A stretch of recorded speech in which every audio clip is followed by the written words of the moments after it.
के द्वारा आपके हृदय में प्रतिष्ठित भक्ति हो, मनगणंत भक्ति ना हो।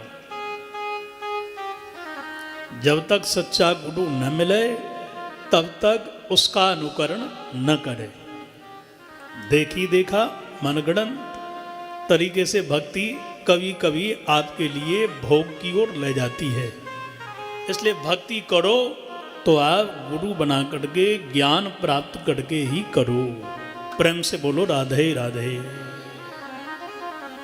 अच्छा, यही भगवान अनेक तत्वों में आए हैं।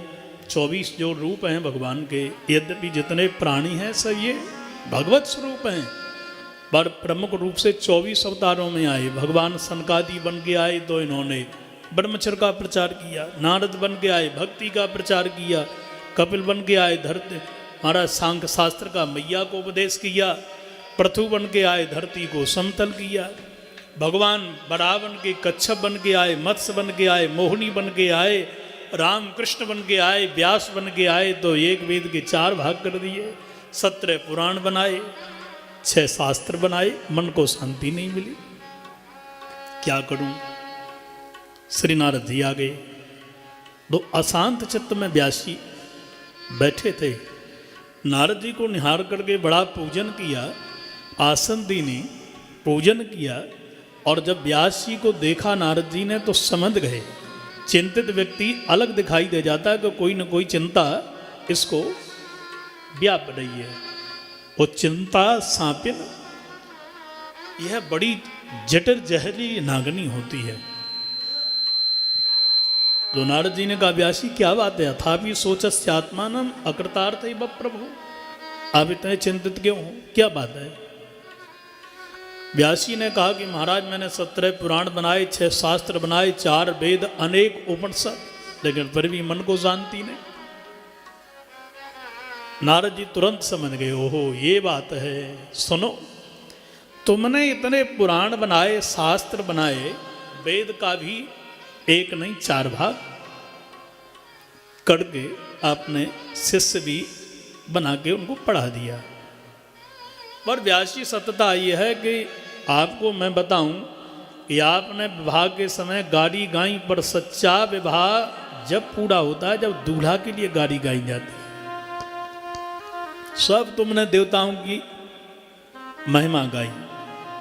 आपने वामन पुराण भी लिखा, बराह भगवान का भी गीत गाया, वामन का भी गाया, नृसिंह का भी गाया, विष्णु भगवान का भी गाया, शिव जी का गाया।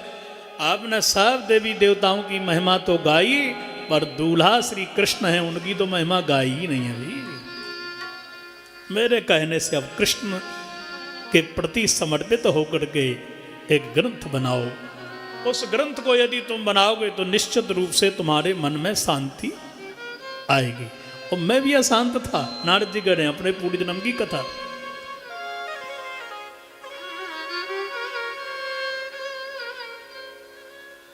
मैं भी अशांत था, पर सत्यता यह है कि अब मैं अशांत नहीं हूं। नारद जी कह रहे हैं मैं अपनी मैया का इकलौता बेटा था। पिताजी तो मेरे चल बसे 5 वर्ष की आयु में।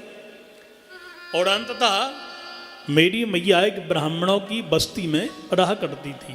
अहम पुरातीत भवे भवम मुने दास्यास्तु कस्याश्चन वेदवादीनाम निरूपितो बालक एव योगिनाम शुश्रूषणे प्रावृषिनिर्विविक्षताम। एक दिन की बात की भगवत कृपा से हमारे यहाँ पर साधु आए। आषाढ़ का महीना था। तो साधु जब आए तो साधुओं को हमारी कुटिया बड़ी अच्छी लगी, क्योंकि बस्ती के बाहर हम रहा करते थे।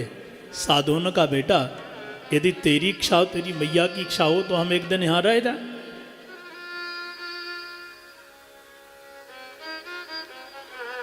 तो हमने कहा कि रहो जाओ महाराज, बड़ी कृपा होगी, आप एक दिन निवास करो, अनेक दिन रहो।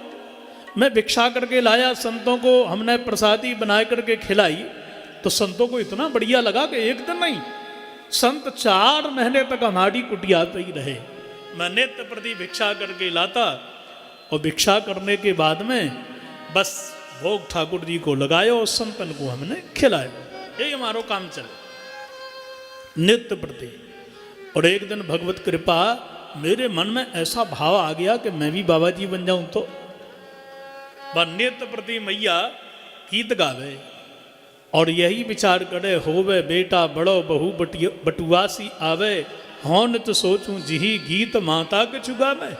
बस मेरो नारद बड़ो है जाए, जागो ब्याह कर दूंगी, बहू आवेगी, मेरे ताई रोटी मिलेगी, याकू भी मिलेगी। अब नारद जी कहते हैं कि व्यास जी वो मेरी मैया के यहाँ से साधु चले गए।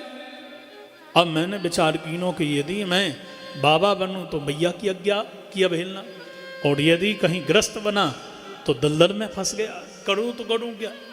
इतना असमंजसता में फंस गया कि एक दिन की बात, मेरी मैया गैया का दूध दोने के लिए गौशाला में गई। अंधेरी रात थी, पानी बरस रहा था, सांप के ऊपर पैर पड़ गया, सो मैया को सांप ने डस लिया, मैया तो मर गई। अब मैंने विचार की कि अब मैं क्या करूं। यदि मैंने गांव वालों को बुलाया तो गांव वाले कहेंगे जलाओ, अंत्येष्टि करो, फिर कहेंगे तेरे ही करो, और गांव वालों ने मिलके हमको ग्रस्त बना दिया तो हम वहीं के वहीं जितनी यात्रा करी लौट के वहीं आ गए।